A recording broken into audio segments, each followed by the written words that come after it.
Welcome to this special edition of Financial Friday. It's October 23rd, 2009. He writes about investment hocus pocus, bordellos in Thailand, and duck hunting in Michigan. His website is characterized by images of skeletons doing the dance of death, and he's famous for his ponytail.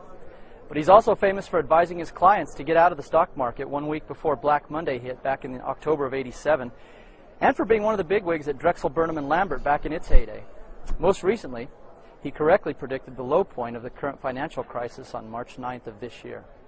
I am, of course, talking about the one and only Dr. Marc Faber, editor and publisher of the Boom, Gloom, and Doom Report, who joins us now.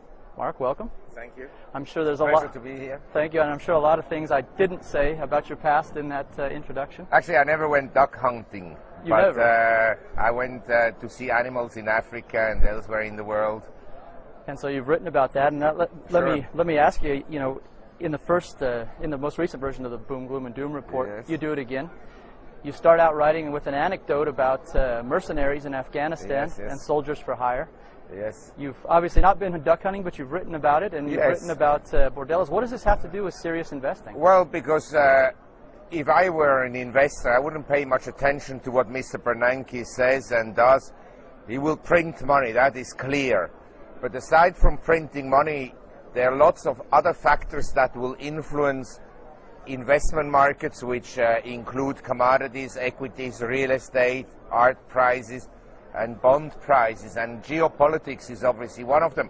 And I've written about war cycles before because it's a branch of history that is very important, and every historian has contributed to a war cycle theory. One of the things that you've also talked a little bit about is this kind of idea of common sense investing. Yes, yes. Can you talk a little bit about what you mean by that? Well, I mean, investing is not all that difficult. Essentially, you go and look around for things that are reasonably priced or inexpensive, and you try to avoid things that are expensive, whereby I consider that in a bubble like the NASDAQ bubble, 1998 to 2000, the NASDAQ became more and more expensive, you know, beyond the rational thinking, or the same happened in Japan. So sometimes what is expensive will become more expensive before it collapses. But in general, common sense investing is essentially to look around the world, and if you have real estate and stocks and bonds and cash and commodities, something is always relatively cheap.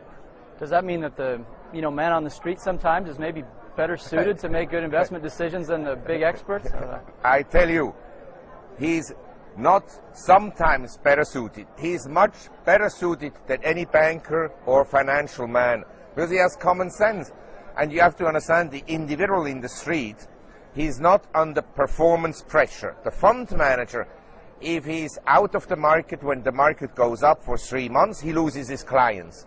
If he's in the market when the market goes down for 3 months, he also loses his clients. So he has to be a momentum player. Whatever goes up, he has to buy. Whatever goes down, he has to sell. The man on the street, he can essentially run his business with common sense.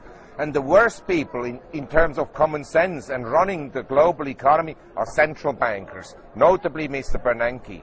Now let me poke you in the ribs then on that one. Can you talk a little bit about the dollar and what's going on there?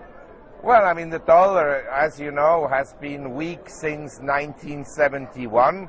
It's been in a downtrend, and then we had a pronounced downtrend 2002 to 2007. Because when global liquidity expands, the dollar is weak. Then 2008, global liquidity contracts and the dollar was strong.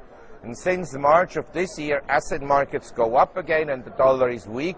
And from what I read and from what I see, there's no intention whatsoever of US policymakers to do anything to stabilize the dollar.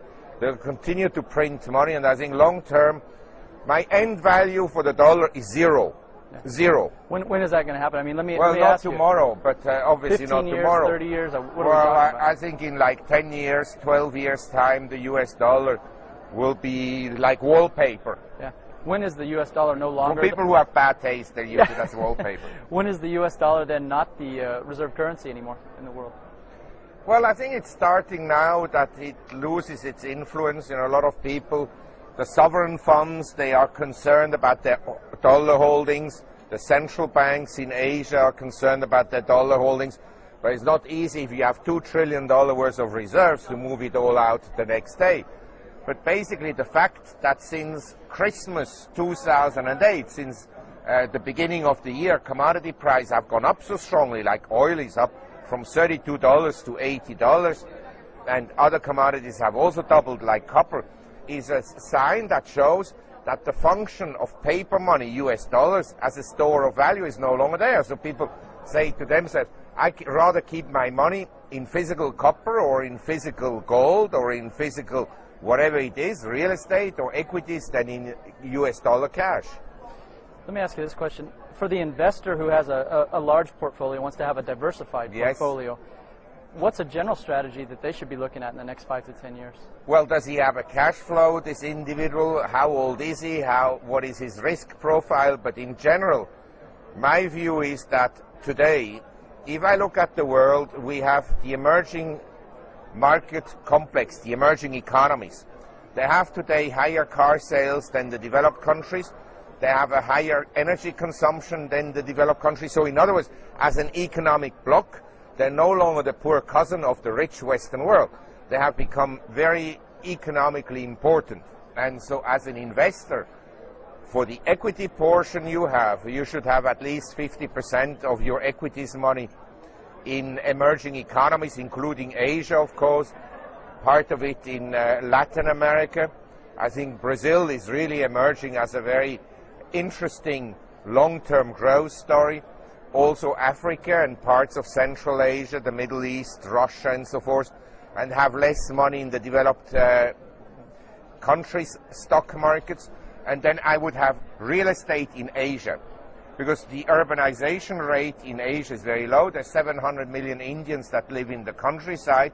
There's still more than 700 million people in China that live in the countryside, whereby in China urbanization rates have gone from 29% to 44% in 15 years.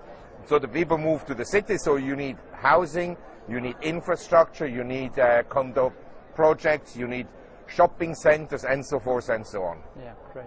Let me ask you this final question. You said that the so-called crisis, there's maybe some debate about that, but the last crisis was just a little appetizer for what's to come. Correct. What do you mean by that?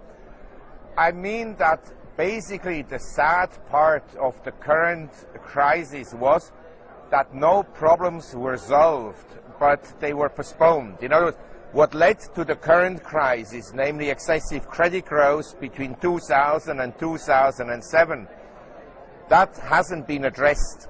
The private sector is withdrawing credit growth, and in the private sector, credit growth is now negative, but the government is coming in and pushing money into the system through the fiscal deficits and quantitative easing.